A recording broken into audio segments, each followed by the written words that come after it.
Boeing just reported its biggest annual loss since 2020. The company is dealing with the fallout from manufacturing issues and a machinist strike that slammed production to a halt. Here's the damage. Boeing reported an annual loss of $11.8 billion in 2024. Still, the stock price was up nearly 5% midday Tuesday after its CEO said Boeing is making progress on plane production. That the markets we serve are robust and growing. Demand for our core commercial and defense products and services remains strong. Our backlog of more than $500 billion clearly demonstrates the value of our portfolio, and we're focused on meeting our commitments and delivering safe, high-quality products to our customers. CEO Kelly Ortberg has some damage control to do after years of misfortune at Boeing. That includes kicking off 2024 with a harrowing Alaska Airlines flight where a panel blew off midair, leaving a gaping hole. Ortberg came on in August. The fourth quarter of 2024 was his first full one at the helm. The aerospace giant reported a $3.86 billion loss during those 3 months when the company was deeply affected by a nearly 2-month work stoppage. It's pretty much expected. You had a 53-day strike, which of course had a profound impact on jetliner deliveries, particularly for their one really profitable program, the 737 MAX series. You also had sort of the ongoing hangover associated with some very aggressive defense contracts that have continued to deliver losses and will keep doing so. So you were bound to see a really not very good year at all in terms of cash. And, well, that's exactly what they delivered, but it wasn't worse than expectations. I'm Richard Abulafia, Managing Director at Aerodynamic Advisory, a boutique aviation and defense consulting firm. In 2024, Boeing was hit on both sides of the business. Commercial aircraft revenue fell 55% to about $4.8 billion. Meanwhile, the company's defense, space, and security business took a $5.4 billion loss for the year. Boeing has been on a downward spiral since reporting record profits of $12 billion in 2018. The company has lost more than $30 billion since then, spurred by 2 737 MAX crashes in late 2018 and early 2019. The 737 MAX was grounded after those crashes. Boeing's woes continued with the COVID-19 pandemic in 2020.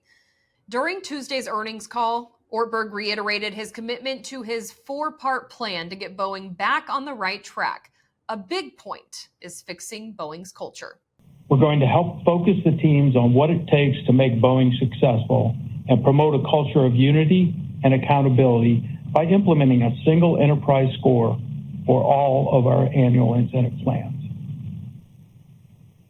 As I talk with employees, there's a growing swell of excitement around restoring trust and getting their Boeing back, and they want to be a part of this turnaround. This is a bit of a baffler, too, because it's absolutely essential that he talk about changing the culture, and he has been doing that to his great credit. As they say, culture eats strategy for breakfast.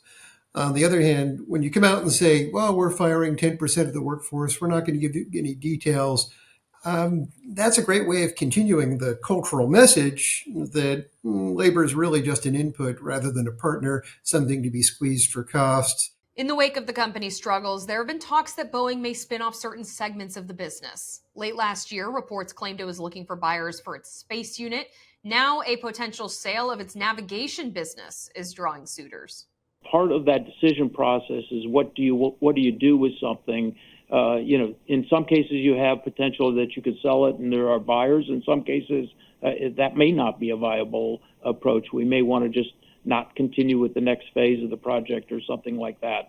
So we're going through that. But I think if I give you any guidance, think of it as more pruning the portfolio, not cutting down the tree. I think there's lots of potential for selling off non-core businesses. There's plenty of these auxiliary businesses relating to, flight support, product support, parts distribution, whatever else that could be monetized, and they'd probably be wise to do so. I'd like to see much more discussion of new product development in the jetliner business and a reinforcement of the engineering core.